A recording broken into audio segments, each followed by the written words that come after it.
Takže som s tebou strašne súcitil. Podobné detstvo, kde bol otčím. No. Takže taká akože rodina nie je úplne kompletná. Si bol možno nejaký nechcený alebo čo, že takto to bolo. Vieš, keď sa decko narodí v láske a že ho chceli a že bolo vysnívané, tak je to iné. Podvedome to tak bere, že rodiče ťa akože milujú a podporujú a takéto, vieš. Takže v tomto som sa videl, že s tebou, že extrémne. Ty kokos, ja mám aj zlý vzťah s mojou mamou. Oni sa tam postavili všetci proti tomu, že dali ruky preč, vieš. A určite mi dá za pravdu, že rodina sa ukazuje najviac v ťažkých časoch. Jako isté veci neviem ešte asi spracovať, asi nejsem na to zrelý. Tam je jediné to, že ona aj keď príde k nám, tak to je normálne, že keby som ja s ňou bol, že v miestnosti sám, tak normálne, že neviem, vieš, je to akože ťažké, no. Já ti chci totiž, Páťo, dneska rozplakat, víš? Teraz si ma rozsmial. Predtým som proste repoval pre ľudí, ktorí sú na ulici a bol som ich hovorca. A zrazu som sa stal nejaká postavička proste zo showbiznisu, ktorá sa zaradila presne medzi všetkých tých porodcov a tieto veci. A ťažko som to znášal, pretože v tej dobe, keď si ma niekto zobral do huby, tak hneď som ho upratal, slovne. Ale jak si ma začal brať do huby bulvár, tak už to nešlo. Ale bolo to zlé obdobie v tom, že presne, že stala sa zo mňa televízna celebrita. A na moje koncerty začali chodiť babičky a ich vnúčky, ktoré sledovali každú nedeľu Superstar. A to je fajn, ale ne?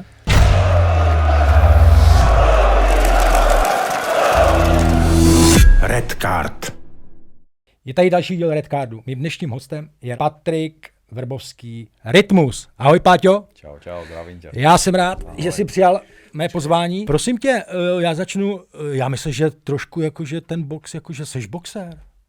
No tak hobby, ne? No takže dobré, ale tak jako už máš pár zápasů. No já, co jsem viděl ty zápasy s frajerama, který si měl, hele, Marpo, Gábor, Kníže, jako to nejsou jako slabší, jako, nebo slabí jako soupeři, ty vole. Tak ale ono to bolo kvôli tomu, aby vzniklo potom to Fight Night Challenge, si myslím. Že malo to takú tú svoju, jako, malo to svoj význam, si myslím. Dobře, ale tak jako věnoval si tomu svoji energii, tréninky, to jako všechno. Takže ty se nepovažuješ za boxera. Vôbec. To je podľa mňa, vieš, lebo začal som po 40-ke svojím spôsobom. Boxujem presne nejakých 8-9 rokov. No. A strihal som si ako nejaké zápasy, ale či sa mám nazývať boxerom, to asi ne. Dobře, takže otázka ptát se na to, s kým by si to strihnul ještě jednou, je asi zbytečná. Úplne. Takže s nikým, chápu to správne už. No tak keby sa samozrejme zaplatilo, no, tak akože jo, a to by som si skôr dal s niekým, kto je na mojej úrovni, čiže na tej amatérskej úrovni. Třeba například? Tak to ja neviem, ale ja som išiel s profíkmi, vieš. No ja vím, no právě, no ja říkám, to nejsou žádní jako... No Monster to bola nočná mora. Já si to dokážu představit, já jsem pár zápasů jeho viděl a to je, ten frajer, tam ho nic nebolí, podle mě. Toho trefil, to nejde. Nebolí, ale ty vidíš, jak je vyrovnaný psychicky, vidíš mu proste v očiach, že chlapče, ty čo tu robíš? My sme si išli ťuknúť, keď začal gong a on mi hneď akože najebal.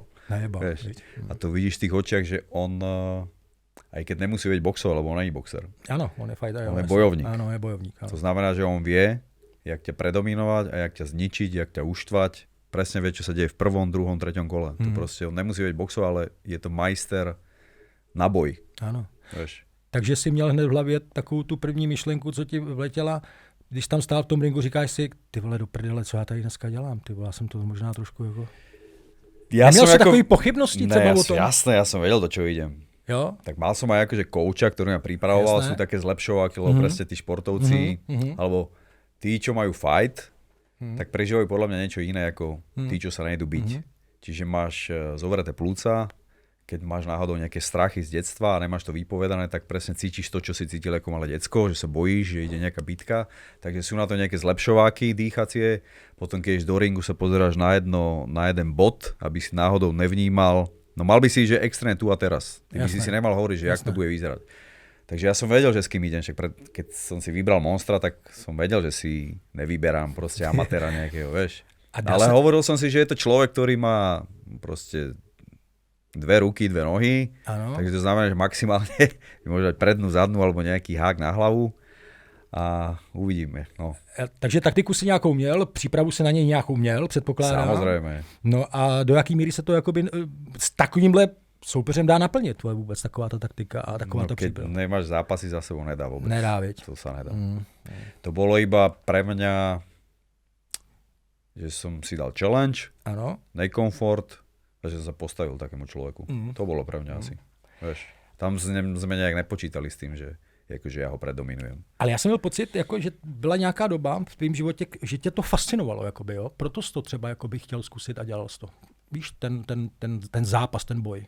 Nepletu se? Nebo to... Určite, však ja som začal vlastne boxovať a potom ma oslovili, či by som si dal s Marpom zápas. Aha.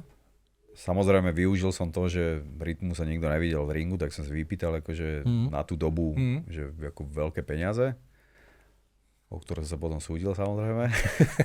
Tak lebo ma nevyplatili, vieš, druhú polovicu, ale samozrejme som to vyhral. Okay. A tak mi to zachutilo, že som pokračoval ďalej, takže som si dal potom s Gáborom ten zápas. Potom vzniklo to Fight Night Challenge, čo je organizácia ako moja. A jak som povedal, všetko má svoj význam, že momentálne, víš, máme teraz 10. event a koľko máme vypredaný štadión skoro. Áno, já to sleduju bedlivě.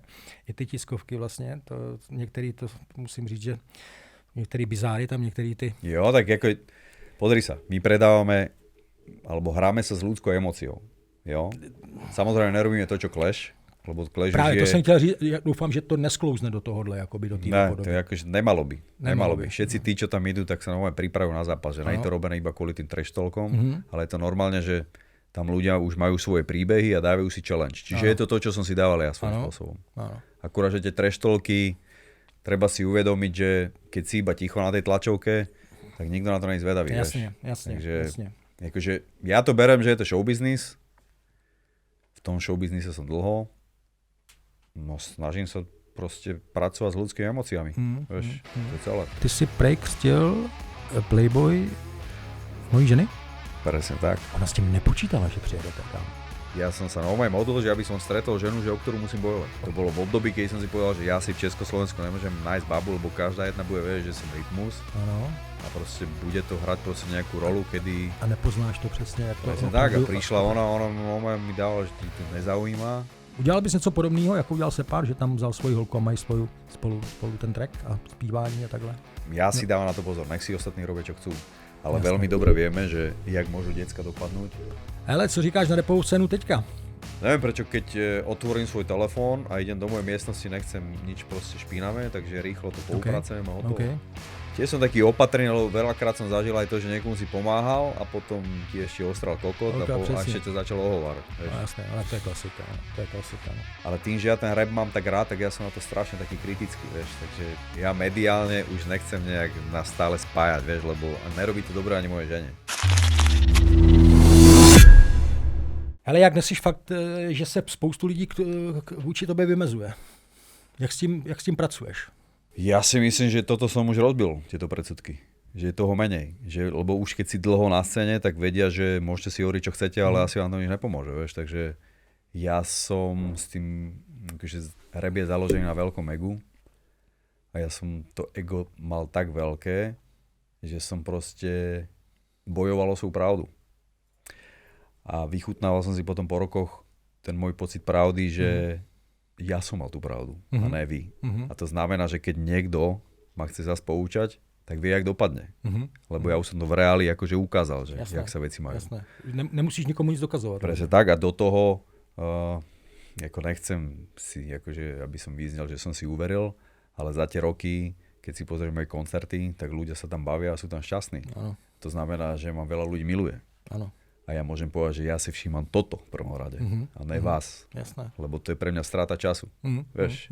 Takže takto to nejak je a mal som aj také obdobie, som hovoril, že prišlo na moju pravdu. Vieš? Já ti v tomhle rozumím. Prosím tě, Páťo, ty jsi byl se podívat na můj film. Já bych chtěl znát opravdu tvoje pocity, jaký z toho máš dneska s odstupem času. Je to týden dozadu. Jaký máš pocit z toho? No, co si z toho filmu jako vzal a odnesl? No vo veľa veciach som tam videl seba. Takže som s tebou strašne súcitil. Podobné detstvo, kde bol očím. Áno. Takže taká akože rodina ne úplne kompletná. Potom, že presne, že si podvedome nejak bral, že si bol možno nejaký nechcený alebo čo, že takto to bolo, vieš, keď sa decko narodí v láske a že ho chceli a že bolo vysnívané, tak je to iné. Podvedome to tak bere, že rodičia ťa akože milujú a podporujú a takéto, vieš. Takže v tomto som sa videl, že s tebou, že extrémne, že som bol taký nechcený. Potom presne ten chaos v tom, že čo je mužský vzor, to sa u mňa menilo stále. Že raz presne, že ja neviem, že som mal prvú frajerku, tak som jej otca obdivoval, lebo som zrazu videl, že presne je tam nejaký otec, ktorý má dobré názory, potom sme sa rozišli, tak som si našiel mužského vzora, teraz presne tréner nejaký. Takže v tomto som sa videl. Potom som sa videl v tom, že sme vlastne našli únik a vytvorenie svojej bubliny, svojej realitu, kde si bol král. Jo? V tomto som sa videl extrémne. A potom to, že jak nevieš pracovať vlastne s tými vecami, jak to dopadne, že som si myslel, že to bude navždy. Áno. Jak keby. Akurát hovorím, že šport a hudba je rozdiel, lebo hudba zraje a šport musíš si ako keby časové skončiť. omezení, áno. Presne tak. A vidím sa tiež v tom, že som v nejakom období, že kedy hľadám svoj pokoj. Jo, takže úplne som porozumel všetkému, čo tam bolo. Lebo my sme ročníkovo skoro rovnakí. Stejný, přesně tak. Jsou věci, které ti dělají víc šťastnějším, aniž bys ty o tom takhle přemýšlel v minulosti, že třeba nějaká opravdu kravinka ti udělá větší radost, než nějaký ten v uvozovkách, nějaký ten mamon, protože já to takhle dneska cítím a vnímám to tak. Že jsem k tomu asi dožil, možná věkem, že i když jsem měl úplně všechno, tak jsem v tom nebyl šťastný. No, akože ani ja nejsem šťastný, že si musím kúpovať materiálne veci, alebo menej šťastný, lebo rap je založený, že keď točíš nejaký videoklip alebo niečo, tak ako mal by som tam byť, že prezentatívne alebo vykreslený ako frajer. Čiže to znamená, že tú postavu toho rytmusa, tú vymyslenú postavu stále akože nejak dotujem, aby akože dobre vyzeral, ale už je to tak, že si to kúpim iba kvôli klipu. Áno. Vieš, čo myslím? Áno. A momentálne je to tak, že presne, že ja som mal prvé dieťa, teda mám dieťa po 40-ke. A vychutnávam si proste niekeby jeho momenty, lebo mi to pripomína moje detstvo. A v tomto vidím, že o mnoho väčšie šťastie. Vieš, že v rodine. V rodine, presne. No. Lebo presne, keď človek pochádza z takej tej nekompletnej rodiny, tak zrazu chce možno dobehnúť alebo naplniť to, čo nikdy nemal. Vieš, alebo možno vidí v tom význam. Presne tak. Ale keď by som mal možno rodinu v 30-ke, tak by to bolo ináč, vieš. To je otázka. Ale já jsem to ještě oproti to vyval o to horší, a to teď trošku odlehčím, že mě vychovávali tety. A to, kámo, to nebyla žádná prdel. Ty vole, to... Jak říkáš ty, já jsem tam žádný chlapský element neměl, samozřejmě měl jsem i strejdy, ale ty se o to nějak nezajímali, takže já jsem pořád vyrůstal tety. A to se pak odrazilo na tom, že já jsem vlastně, a moje žena to ví, já jsem vlastně neuměl jednat a neuměl jsem přistupovat k těm ženským. Já jsem vlastně ženskou energii, víš co, pro mě ženská energie byla vlastně otravná, ty vole, mě to vlastně otravovalo, ty vole, já jí nerozuměl. Však a to ide presne z detstva, kámo. No, jakože... Počúvaj, keď človek je v nekompletnej rodine, tak mu to pokrutí trošku vzťahy. Že nevie, jak to vlastne zdravo má vyzerať. Tak, přesně. No. Tak to je. Přesně tak. Tak to je. Dobře, já zase já bych zase možná trošku plakal. Já jsem nějaký, s čím jsem starší, je to normální. Máš to taky tak, ale čím jsi starší, že pláčeš? Áno, lebo si sám sebou a dáváš von emócie. Já vím, ale jako jestli je dobré to jakoby takhle veřejně jako přiznat. Myslíš, že to je dobré přiznat veřejně, že umím plakat? Jo, a čo je na tom zle? Ja neviem, že mám... Že niekto ťa bude hovorať, že no, tak ne. Veľký frajer, že ide plakať, no tak to je tak si stavíš nějakou tu svoji osobnost i v té společnosti, ty taky samozřejmě jsme takový ty raubíři, takový ty drsňáci, pracuješ na tom nějaký leta a pak se rozpláčeš. Víš, že třeba jestli to není jakoby zneužitelné do budoucna třeba? Nemá to jak nikto zneužiť. Čo sa máš hanbiť za to, že dávaš von emóciu? Podľa mňa je jasne. To v pohode. A to, že si drsňák je tiež ako nejaká maska, ale tiež to berem, že práve, že si myslím, že mať tvrdú masku na sklonku 50 rokov, že bude mať, tak si myslím, že som na ní vyrovnaný. Jo, vnímáš to takhle. Určite. A mi to říká spoustu lidí, že vlastně ono není přeci se za to stydět, tam ukazuješ ty svoje emoce a to srdce, že umíš i plakat, že jsi lidský. Všimni si aj takú zásadnú vec, možno teraz poviem akože pičovinu, ale gejovia, ktorí to potlačali, sa priznávajú po 40-ke. Lebo už nechcú potlačať samých seba. Ale to teraz si myslím, že my sme ako nejakí gejovia. Já jsem se trošku polekal, ty vole. Ale vieš, čo myslím, že nějaký coming out, ty vole, abych tady byl. Človek po 40-ke práve, že už nemá náladu nosiť nejakú masku a byť otrokom svojej masky. A preto si myslím, že keď sa chceš rozplakať a smiať, tak nie je dobré, aby si to sebe držal. Ja som si ináč všimol na tebe, keď si dostal ten darček v tom dokumente, tú chatu, tak ti to bolo nepríjemné to dávať akože najavo. Jo. Ale ja chápem, to pochádza z detstva, pochádza to v tom, že máš presne nejakú tvrdú masku a tvrdý Tomáš proste sa nemôže rozplakať. Ja, presne. Lebo to je slabosť. Presne tak. Ale není. Tak. Ale není. Tak. Přesně. Je to emocia, chápeš? A kámo, a to je přesně ten moment, kdy, teďka jsme to připomněli, že vlastně úplná, je to kuriózní, až úplně paradox, že já vlastně dostanu něco a mě vlastně zajímají jenom ty ryby, ty vole. Jestli tam fakt v tom rybníce jsou ryby. Chápeš? Že vlastně mě tady to nezajímá, tady to jako takový ten mamon v vozovkách, ale mě zajímá ty prostě, jak jsme se bavili, takový ty prostý věci, prostě si sednout k té vodě a čumět do blav, nám rybářům všeobecně se říká tichý blázni.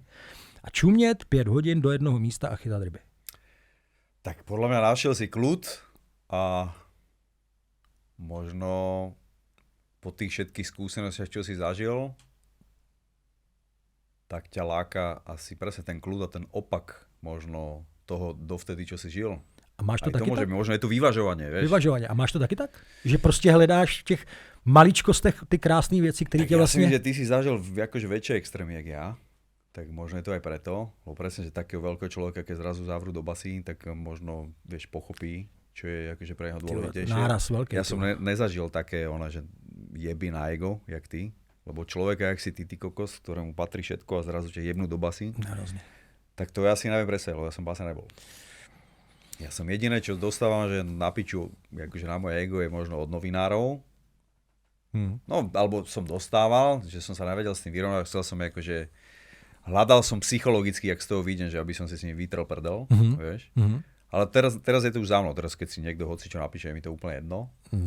Ale hovorím, že aký je medzi nami rozdiel, že ty, že si bol v tej base, že si zarábal, že milióny ťažké a že ty kokos celý štadión ti proste hučal, sa ti kláňal. O to horší to dopadá. A zrazu ťa zavrú do basy.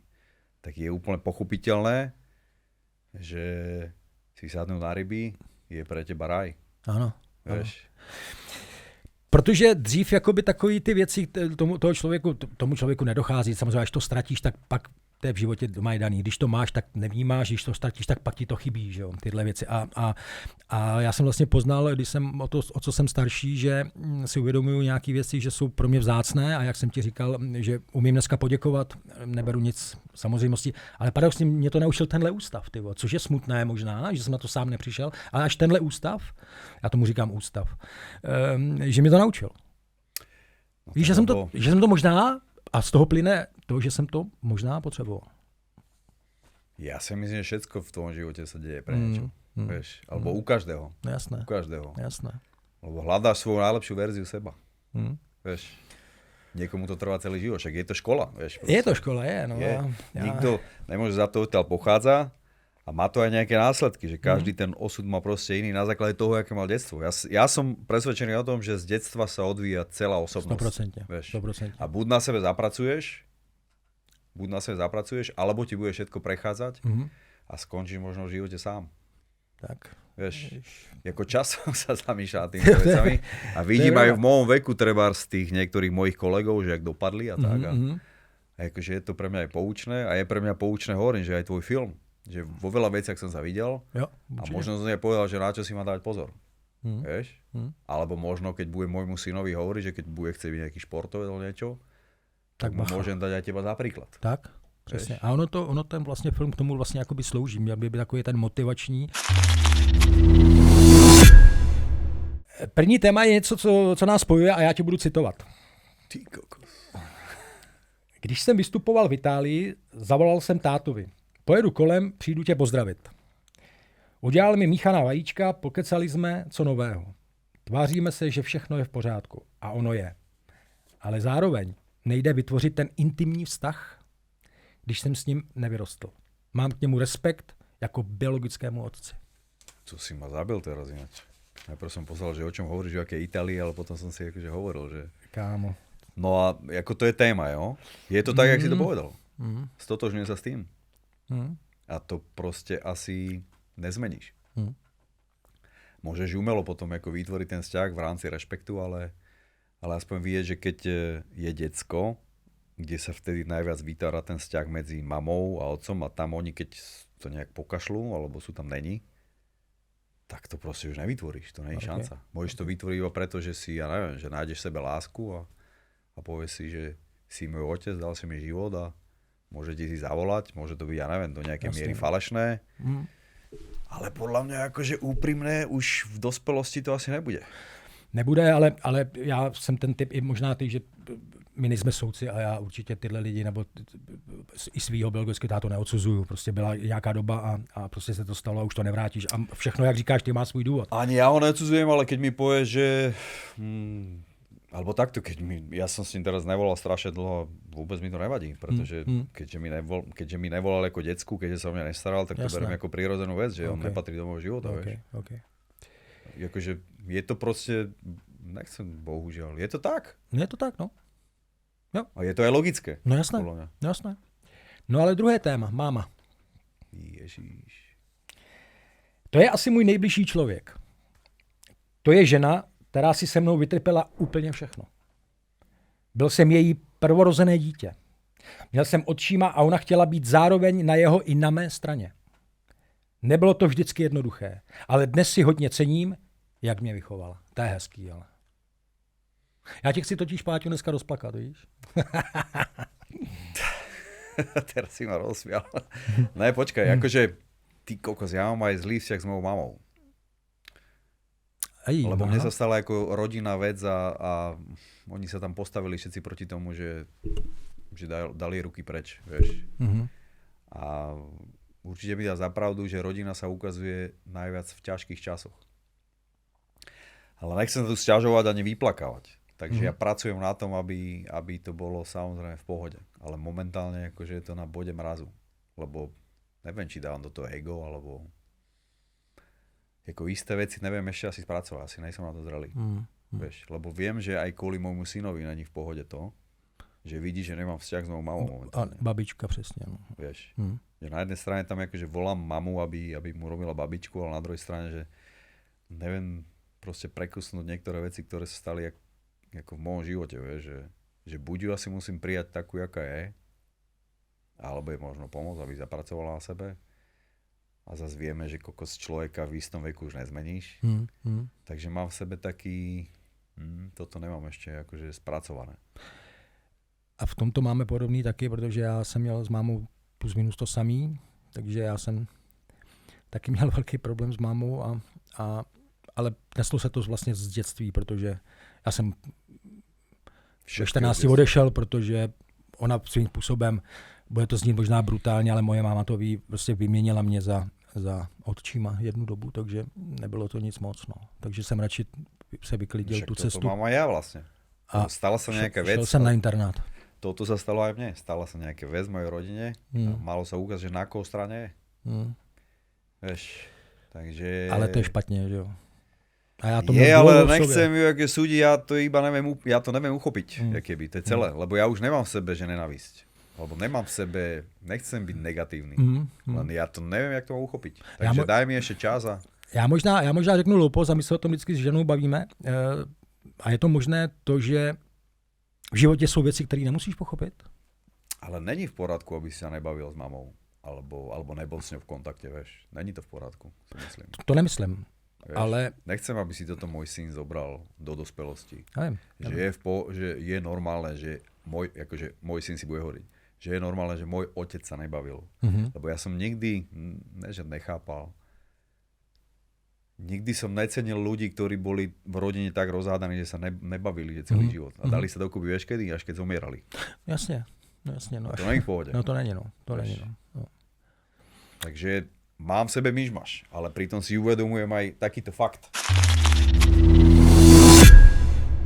Páďa, téma odpuštění, jako jak dá se to nějak? Ja akože rád odpúšťam, lebo to je radšej odpustiť a byť v miery, ako nosiť sebe z nejakých hnev alebo nejakú zatrpknutosť.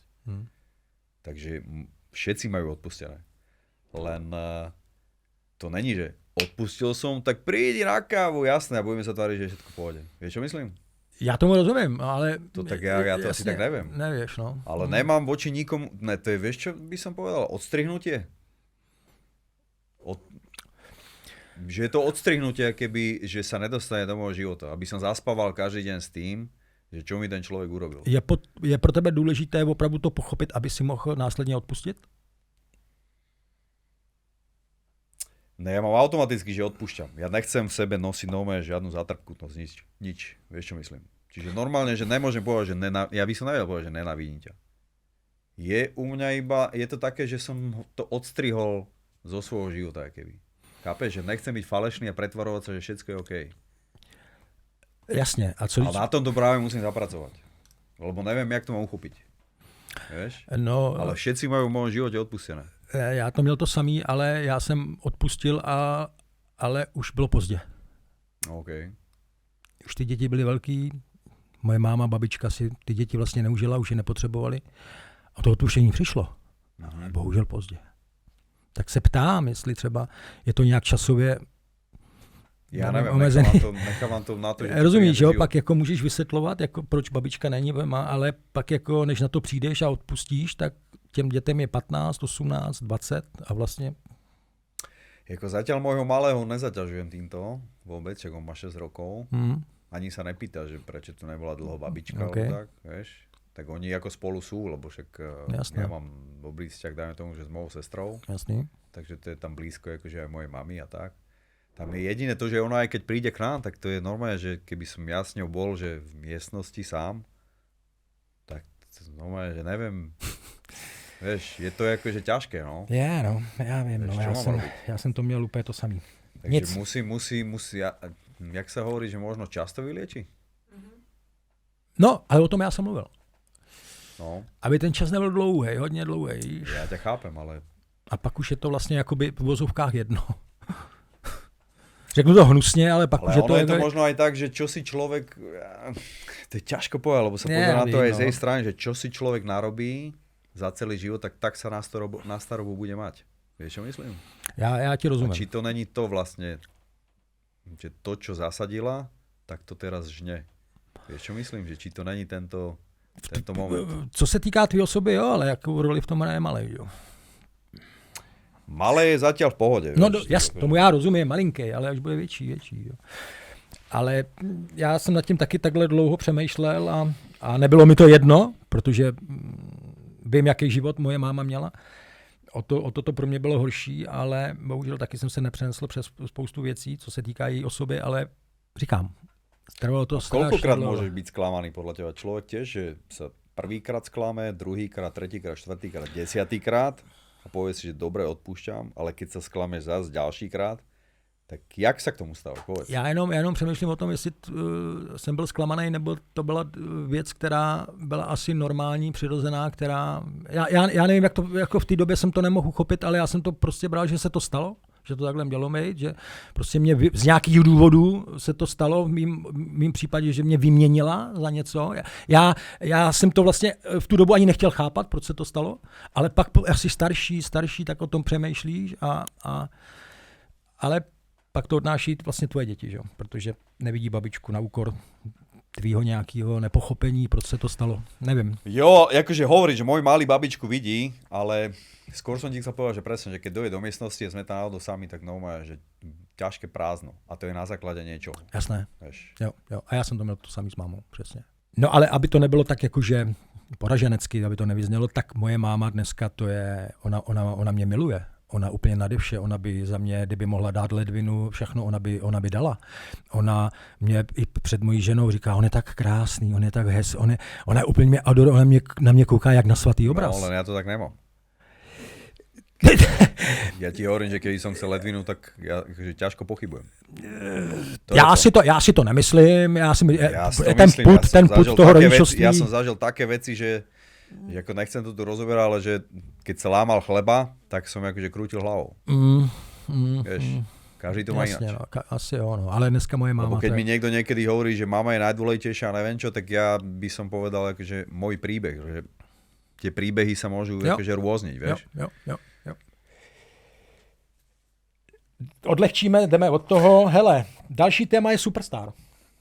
Jako myslíš tu súťaž? No jasně. Ty kokos, na mňa vyťahuješ ťažké veci.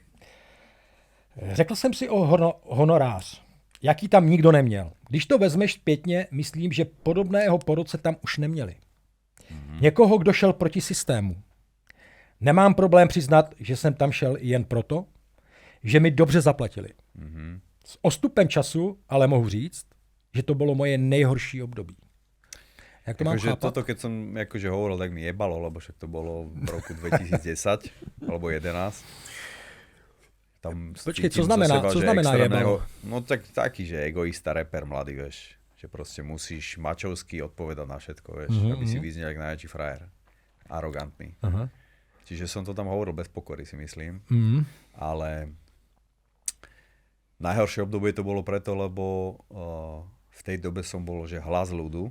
Áno. Jako rapový, myslím. Že akože hrdina z húdu. Ale král.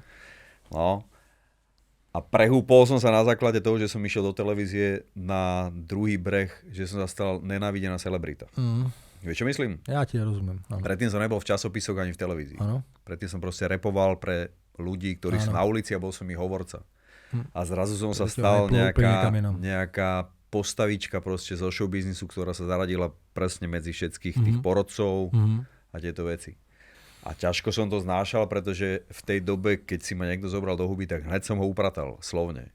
Ale jak si ma začal brať do huby bulvár, tak už to nešlo. Chápeš? Že bol som agresívny, ale pritom to pretočili. Im to vlastne bolo jedno. Oni boli radi, že som nervózny. Takže ich úlohou bolo mňa znervozňovať.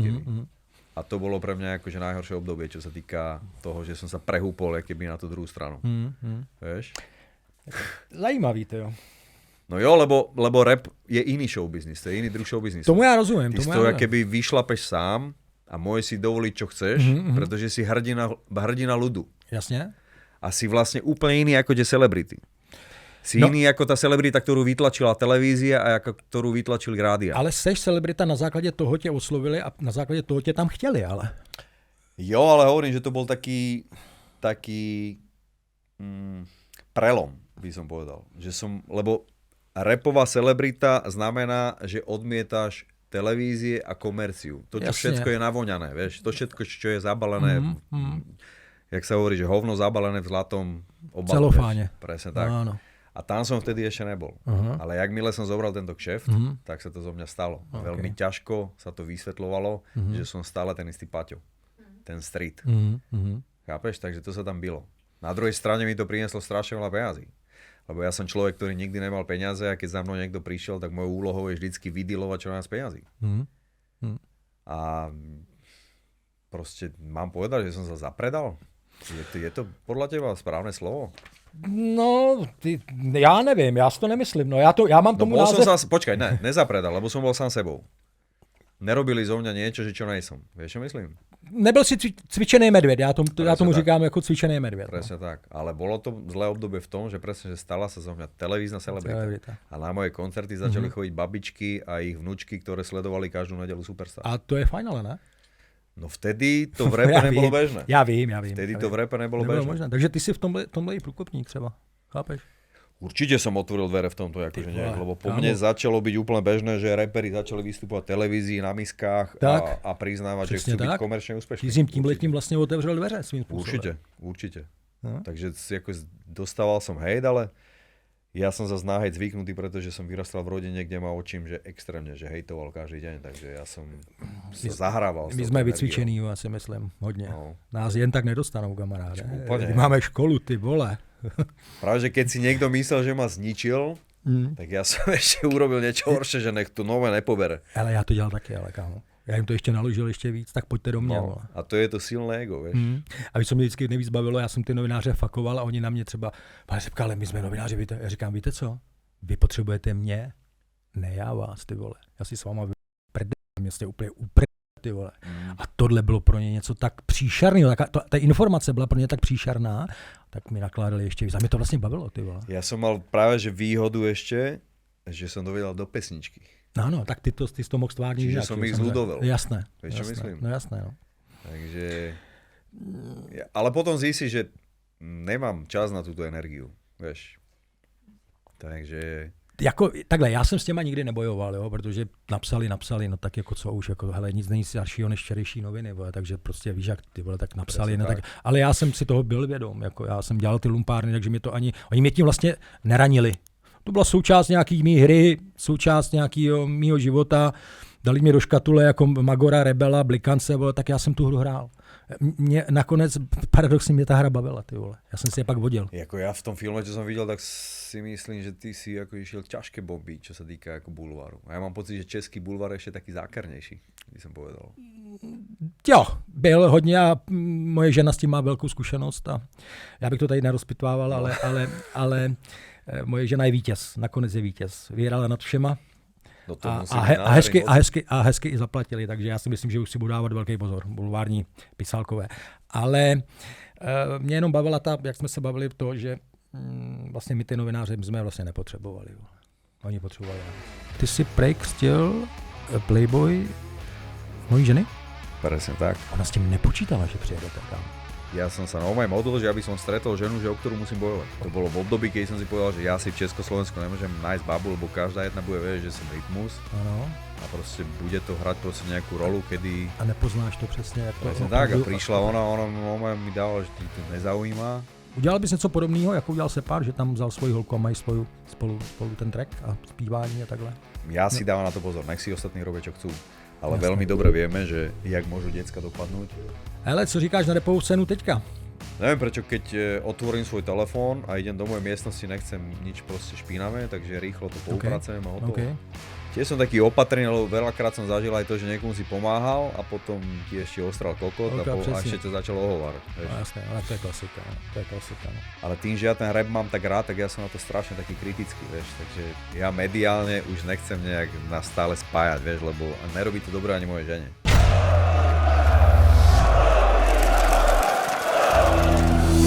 Red Card.